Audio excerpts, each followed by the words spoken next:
Good morning viewers. कल एक जज साहब थे आंध्र प्रदेश के।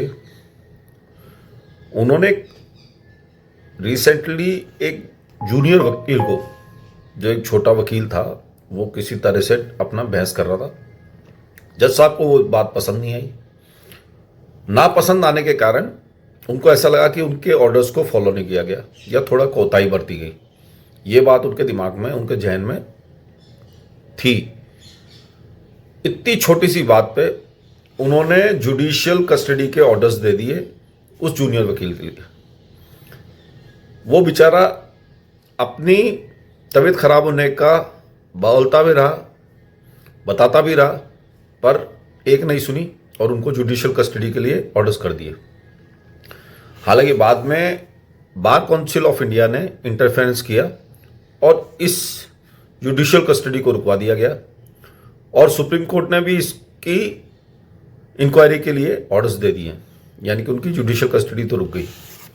अब सबसे इंपॉर्टेंट बात, जूनियर वकील सीखता कहाँ से? पेट से तो सीख के आता नहीं है, वो सीखता है कोर्ट में। आंध्र प्रदेश के इन जज साहब की ईगो हर्ट होने के कारण उन्होंने जो ये ऑर्डर दिया वो गलत था। कोई भी बंदा पेट से सीख के नहीं आता, वो यहीं सीखता है और यहीं सीखेगा। उसके लिए कोई क्लासरूम नहीं है प्रैक्टिकल ट्रेनिंग के लिए, उसके लिए कोई कॉलेज नहीं है।